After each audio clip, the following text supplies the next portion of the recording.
Well, that sucked. I'm going to bed. Bro, we gotta do a skit. Come on, man. It's 2 in the morning. We don't have a choice. Kevin O'Keefe, friend of the show and co-host of several Bruins podcasts, you can find him on Twitter at Kevin_O'Keefe89, tagged us in this thing about how he wants an unforgettable skit before this. We gotta do one. Well, you mentioned his name. That's pretty unforgettable. Wow, that is super pretentious. Oh, you want to talk about pretentious?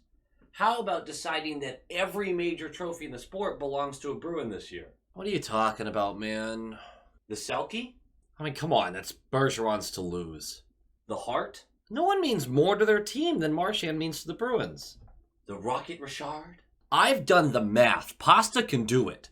Calder? Swayman's just a dark horse. A dark horse that should definitely win it. Name a king that could win a trophy this year. But seriously, Swayman for Calder. Low quality fans of a high quality Bruins team. That is a dub. A 2 a.m. dub against a pretty good team. Not only is it a dub, it is the biggest dub by margin that we have had all season. We put up a touchdown on those fools. Those fools who actually masquerade as kings. See what I did there? This team's not bad. And when I say this team, I mean the Kings. They're not bad. 8-1-1 in their last 10. That's pretty impressive. They have played 3 playoff teams during that stretch and beat 2 of them. They beat the Knights and the Pens. They lost to the Oilers. Quick, having a nice little bounce back year. I don't know if you can call it a bounce back year. He has a 9-1-3 through the season so far, but it's worlds better than what he put up the last 3-ish seasons, where he could barely scrape 900 most of the season. I believe he was below 900 for 2 of them. Just struggle busting for a couple of years. So, I mean, bounce back, but damn, he was pretty far down that cliff before he bounced. I don't know. But he's having a pretty good season. This was not part of a good season for him. They are bottom 5 in the league in special teams. Suck at them. And I was curious to see him because sometimes you see special teams and people are bad at them and they're just unlucky or they just lack the shooting skill to finish off power plays and they get bad bounces on penalty kill. We're a little deep in the season to call it unlucky or lucky, but there's such a small percentage that separates the good teams versus the bad teams, or at least the good teams versus the middling teams on special teams. No, they're bad. And we're going to talk about why they're bad in a minute, but they're bad at their special teams. Penalty killing and particularly power play. Holy shit. Very good in the faceoff circle, though. Very good at keeping the puck out of their net. They were supposed to be good at keeping the puck out of their net. Not so great at putting the puck in the net. They were terrible at that tonight, too. Or was it Swayman? You know, I kept bringing up that maybe... I mean, if you listen to the pod, you heard me talking about it a bunch. About a week ago, I went, the Calder buzz for Swayman's going to start picking up if he continues this. And now everyone on Twitter, Swayman, dark horse Calder candidate because Jack said it. Jack, do you listen? Do you watch the channel? Do you listen to the pod? Like, just let me know, man, because I feel like you're stealing my thunder with this. I'm the Swayman for Calder guy. I said it before the season started, and I'm doubling down on it now. Even though Lucas Raymond is going inferno out there, I'm still saying he's a dark horse candidate, and I feel like I deserve more credit, and I think Jack's stealing that from me. I'm just saying. This is a good team. They're not a great one, but they're a good team. We are on the second game of our West Coast road trip. The Ducks tomorrow should be interesting because that's a back-to-back, and these West Coast swings are tough mentally and physically. So that's going to be interesting. I'm getting ahead of myself. We made no changes to the lines. None. Here's your lines. Kind of expected the fourth line to change around a bit. I know Lazar is still out. Vakanainen is still out. Froden hasn't been bad. But that fourth line has no identity. And I know Foligno's looked better, but that's not really saying much. Nosek has struggled with these two guys. They're kind of getting crushed. And not really chance-wise. They're just not doing much. And there's a lot coming against them. They're good defensively, but there's a lot of time spent in the defensive zone with the fourth line. So I kind of expected some changes there. There were no changes. As I mentioned before, Swayman gets a start. It's a 10:30 p.m. start to the game. So again, we're recording. It's 1:35 now. Just brutal when your boy works at 7 a.m. Monday through Friday. Brutal. Also, worth noting, like, comment, subscribe, nailed it. I put a Discord link. It's an invitation link below. I've started a Discord a while back and then just never advertised it. I don't know how to run a Discord. I don't really know what it's for, but people asked about it, and I was like, sure, why not? It's free, right? Ba-boom. So that's there if you want to join and we can chat about stuff. It's probably a pretty good way to message me. I know some people message me on Reddit. Some people message me on Instagram. I am not on either of those platforms very often, and Discord is, I guess, at least going to notify me, I think, when things happen. I don't know. Let's talk about this game!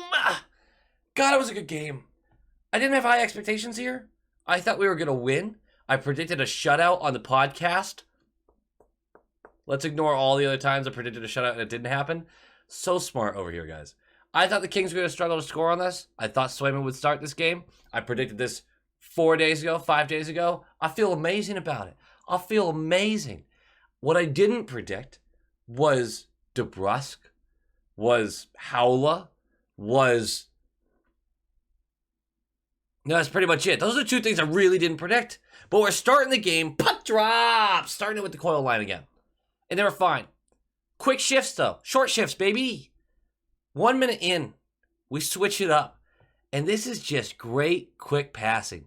McAvoy with a quick touch up the right wall to Marchand, who bumps it out so that Debrusk can grab it and carry into the neutral zone.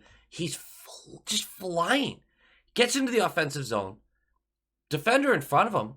And this is a hell of a wrister. It's fast, and it's off the stick in a hurry. There's a little bit of a screen there for the defender, but you cannot convince me that this should have beat an NHL goalie, right? There's no way.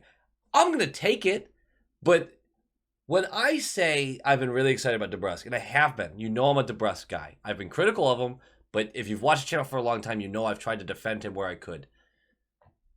Some of the goals from this recent stretch are a little lucky, but he's putting himself into good situations, and he's firing the puck with purpose. He's creating his own luck. You're going to have stretches like this where the pucks are hitting the net when you're doing those two things, and he's doing it. He's putting the effort in. I'm not taking anything away from him. We know that was bad goaltending. Hell of a game by the kid, though. Anyway, wicked wrister, top of the right circle, and it just squeezes. Quick gets a ton of this, but it squeezes under the arm and trickles back in. 1 minute in, 1-0 lead. And I swear to you, that moment, I need to start live streaming these games. I swear to you, that moment, I just went, oh yeah, this game's already over. We've got it. Bold statement? Sure. Stupid statement? Usually. Correct statement? Abso-fucking-lutely. 2.5 minutes later, Kings, just bad play. Give it up in the neutral zone. Just give it right away. Puck ends up getting up to Coyle as they take the zone. Coyle shoves it to Freddie on the left wall. Freddie fires a shot with purpose. Save made by Quick, but it goes up high. Coyle, great plan. I'm going to hit it down with my glove, and then I'm going to bat it into the net with my stick. Now, part one of the plan worked beautifully. Part two, missed it by that much. Bats it into the net with his hand. That is waved off immediately. We're celebrating, but the ref is like, no, that doesn't work. No goal for us. I wasn't worried because the game was already over. I was barely watching at this point. That's not true. But I wasn't worried. 10 minutes left of the period, and I want to highlight this because Arvidsson lays a pick using the referee on Riley to create some space. Really nice play by Arvidsson. And he circles around behind the net and looks like he's basically going to get a free bid with motion to take a nice, decently angled shot on Swayman as he comes around the end. Coyle sees this and jumps the lane perfectly, strips the puck from him. They go the other way. It was this small moment, and we would see it throughout the entire game from the defenders and from the wingers and obviously the centers. All of the positions, they all did it all game. They jumped these routes, and I don't think the Kings were not being creative. I didn't think all these plays were obvious, but there was such tenacity to actually take away space. I feel like I haven't seen our team be this confrontational about everything. And I'm gonna be very clear. The Kings deserved a couple goals in this, but we cleared pucks out. We jumped on every rebound. We jumped on every chance. We blocked shots. It was really, really nice to see just a late night West Coast swing game where the team almost looked pissed. It's like Bruce walked into the locker room and just went, guys, you know what they said about you? They said you guys smell. Yeah. And they said you have cooties. And the team was just like, they fucking have cooties. And they went for it the whole time. Like the whole game. I know I'm getting lost in my points right now because I'm just rambling on. I'm just so impressed by what they were putting together every shift. Kings played well, too. Their goaltending didn't. There were some bad turnovers, but the Kings deserved more from this game than what they got, but the team in front of them wouldn't allow it. Just a couple minutes later, though, Anderson, back corner of his own zone, tries to go cross slot, to just go diagonal to get the puck up. Debrusk is standing right there at the top of the slot, receives the hard clearance pass, settles, and just whips this biscuit. This is another shot with purpose. Glove side, and Quick again gets most of the puck. He does. Not enough of it. Hits the glove, flicks up and over. That's 2-0, baby. Jakey, in the first 13 minutes of the game, whatever it is, 2 goals. And you know, we're thinking, ooh, he could get a hattie. And I'm thinking, ooh, he could get a natural hattie. And you know what? It was all gravy too, because the game was already over. Just saying it. I'm just saying it. 4:48 remaining in the period. Lemieux and Freddie. They have a little bit of history back when Lemieux was on the Rangers. This is a classic tilt. Oh, this is drama that I love. It's off the face-off and just shed them. Circle, get ready, like size them up. I love the off the face-off fights. And I don't like it when they shed them and jump at each other right away. I like it when they're just taking the gloves off. They know what they're about to do. I want some goon level shit. And that was that. Good tilt. I actually give the edge. I saw a lot of people give the edge to Freddie. I thought Lemieux threw too many bombs that connected. So I was going to give the dub on that to Lemieux. Hell of a fight. It lasted what felt like 3 minutes, right? But it was probably 30 seconds. Much longer than most fights, though, right? Usually they thrash around a bit and the refs jump right in. No, they let them go. Freddie was using that. You grab the collar and you give him a little jab here and there. He was throwing a couple haymakers at the end. Great fight. It was a great fight. We don't see many of those anymore. This was really fun to watch.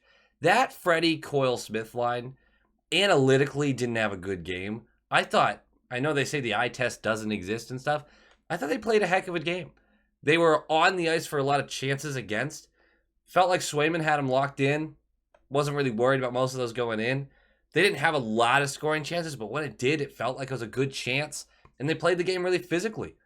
I'm not upset with what that line did today, even though the advanced analytics are going to tell you the opposite. Good fight, though. Damn, what a fun fight that was. 2 minutes left. Great sequence by the Bees. Quick goes down, and Froden has an empty net from the slot. First NHL goal. Incoming. Easy peasy. Sorry, Jakey, no natural hattie for you. I'm going to get me some. Get me some. And he fires this low for some reason, although maybe he saw Nosek last game and went, maybe I should keep it on net. Fires it low. And Quick, with his head looking the other way, just flings his leg out, trying to take up as much space as possible, and gets it with the foot. And Froden, sorry, whatever, however you say his name, just gets completely denied on this, on an open chance for his first NHL goal. Sometimes you really got to earn it, bud. Sometimes you got to look for that messy first goal to get things rolling. Sorry about it. He's not going to score this game. Period's going to end 2-0. We do get a power play. Riley tries a spinorama shortly after that attempt. He gets tripped up. The power play is lazy and terrible. Swayman has to make a big save on Kempe. He gets a breakaway off of a kind of a lazy entrance into the offensive zone by Bergeron, and then even lazier back checking by Marchand, even though he knew he was getting, like there was a guy getting behind him. Swayman makes a save. Kempe goes down, goes right into Sway. I had a heart attack thinking that he pulled a groin or something because Kempe hit him hard and hit him right between the pads. He's fine. He gets up, plays the rest of the game. Obviously looks great. 2-0 going into the second. Jack and Brick kept talking about how the second period and third period are highlights of the Kings. They're very good at those periods. I wasn't worried. And I was right not to be worried. 25 seconds in, Marchand with a zero-angle backhander. Cross the slot. Quick doesn't have a chance. He's already down in the butterfly. He's diving that direction and just snags it with the glove. Not the hardest shot in the world. It's a backhander. He's flicking it at the net.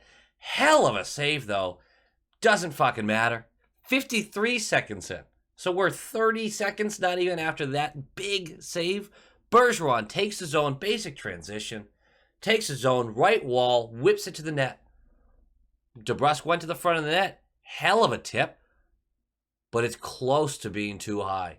Looks like it's right around the bar. Tips it past Quick. It's 3-0. Review time. And it is close. I thought I was going to get called back because I feel like refs very often kind of default to, well, let's do the less fun option. No goal. This was so close that I'm glad that they called it a goal because I didn't see any angle that made me go, oh, you have to go against whatever call was made on the ice. I agree with them calling it a goal. I am also extremely biased and wanted a goal there because it is a natural hattie for our boy Jakey Debrusk. Jake the Snake. I mean, you can talk about trade value. You can talk about leaving him on the top line, which you absolutely have to right now. You can take this any route you want. No matter how you look at this, it's good for the team. The only thing you could say that you're worried about is the team going, you know what, let's keep him. And then he falls apart down the stretch, doesn't help the team in the playoffs, and then we either don't qualify and let him walk for nothing or qualify and try to make a haphazard trade that we don't win. I don't care. Like, I'm not worried about that right now. The kid's playing out of his mind. He's very much helping us win games. Looks great doing it. I still think he's getting traded, raising his value. And I know people have talked about this. Well, how much can you really raise your value after years of being inconsistent? You're not wrong. But he's a first-round draft pick who is up to 14 goals of the season so far and is looking tremendous in a top 6 role. Teams talk themselves into those guys all the time. Just saying. Debrusk for McDavid, 1 for 1. Let's go. 17:37 left in the period. Froden with a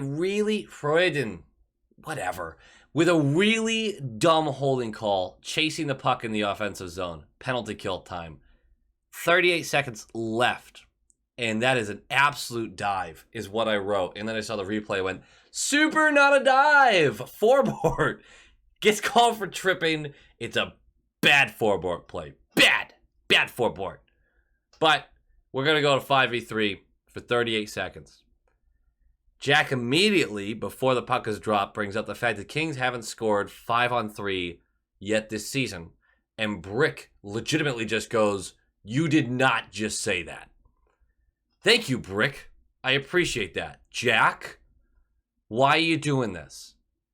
I know you're a fan of the team. You literally were excited when they called Debrusk's goal a goal after the review. You're not supposed to do that, by the way. I like it, but other people don't. Don't say that shit. 5-on-3. That was one of the worst 5-on-3 power plays I've ever seen in my life. The Kings had the puck in the zone, and at 2 different points, at one point, all 3 of them were behind, or all 3 of them, 3 of them were behind our net while the puck was up at the point. And then another point during that 38 seconds, 3 of them were off to the right or the left of Swayman, but to the right of the camera angle, while the puck is up at the point. The left side's completely empty. And I'm just sitting there like, what is this structure? Like, what are we doing? I was so flabbergasted by what I was watching that I literally was just ready for it to go in because it was so ridiculous. I was ready for them to score a stupid goal just because I couldn't believe how stupid they looked doing it. We kill off the 5v3. Then we kill off the 5v4. I just realized, I looked at my notes, I said this wrong. It was 38 seconds into the first penalty kill. It was a minute 22 of 5-on-3. I'm not going back and editing. It's late at night.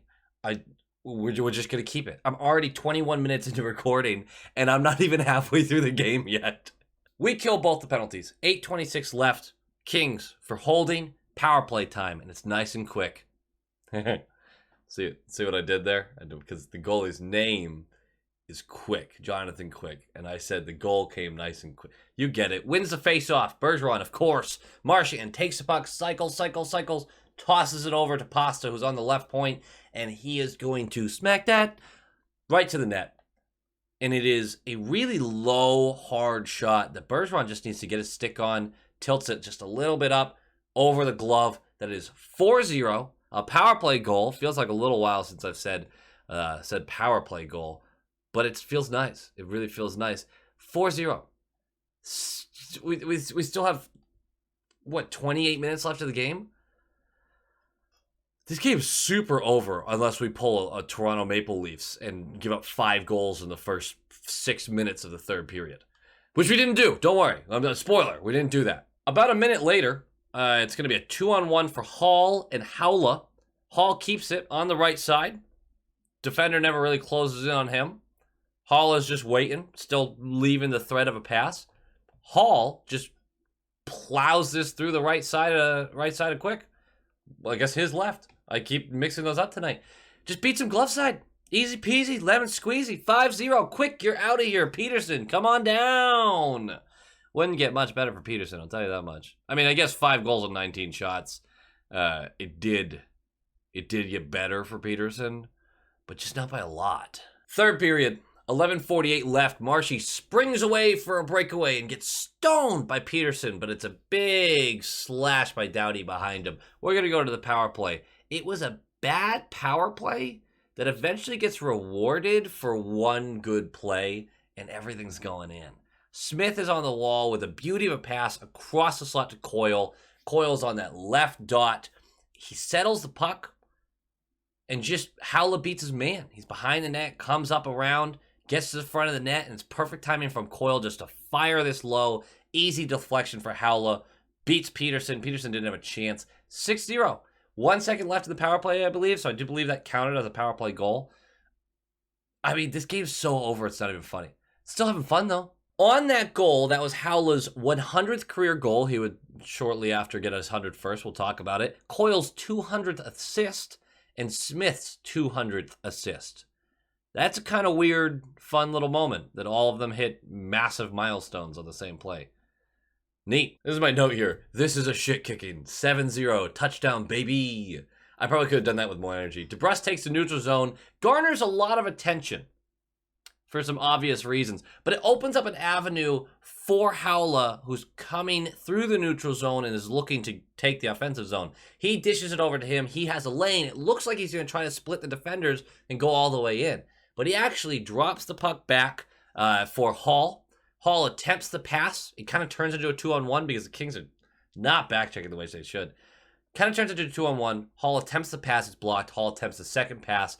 Probably even better that it took the second time to get through because Halla is on the far side doorstep. And it's another easy tip. Little easy tap in. That's 2 for Halla. 6 minutes remaining at 7-0. That's your final score. Beauty of a game, boys. Beauty! Ladies, boys, gentlemen, women. It's a great game. Game notes. Debrusk, a 4-point night. Not too shabby. Swayman, a 34-save shutout. Not too shabby. You feel good about that. Defense, I thought, was really great, and I mentioned this a little bit. They really committed to Swayman's shutout. halfway through the third, the Kings really, you could tell they're like, we're not getting shut out. You could tell that was kind of their driving force. They knew they weren't winning this game, but they still had a lot of fight left in them. I feel like the defense locked in even more. Still moments where they almost scored, but shoot, man, that's I think they really committed for Sway. They wanted him to get it, and I appreciate that because I love Sway shutouts. I love them. I'd love a little more Olmark shutties, but love some Sway shutouts. The Kings had terrible goaltending. If we got the same goaltending that the Kings got, this is like a 7-6 finish. But we were the better team in this game. This wasn't a case of the Kings just getting goalied and us getting lucky with finishing percentages. We probably got a little lucky on the first couple of shots. After that, most of these goals were very much, you probably weren't stopping that. This was a really good game for us. We're hitting on all cylinders. That's 5 wins in a row. But it's also important to remember that like the team is hitting a stride right now. We've had some pretty decent wins here. You have to like what this has translated into. And when I talked about, before this streak started, or right when it started, I talked about how it feels like this team is now resetting. We had an awesome January, and then things got a little away from us in the middle of February, and then we're right back to it, right? There are ebbs and flows to this kind of season. It's been a while since we've had an 82 gamer. Remember, this season will be over. It'll be playoffs the last 2 seasons. You got to feel good about what this is right now. Now, it's still too early to say this is the team we have in the playoffs. Obviously, the trade deadline isn't even here yet. But you got to feel really good that the team went with a small skid and then immediately rattled off some wins, a couple of them pretty good ones. All right, guys, that does it for me. Like, comment, subscribe. Ducks tomorrow, 10 o'clock, same night video as well. I mean, I know most of you guys aren't watching this until the morning. When it comes to the skits with this late night stuff, it's really, really difficult to put any skits together because I have to think of an idea at 2 in the morning. And that's probably my biggest issue, is actually thinking of an idea at 2 in the morning. So it's just, I just can't always expect to do those, unfortunately, even though I want to. Because I like doing the skits. They're probably my favorite part of these episodes. And I think for a lot of you, they're probably your favorite as well. Either way, go Bees!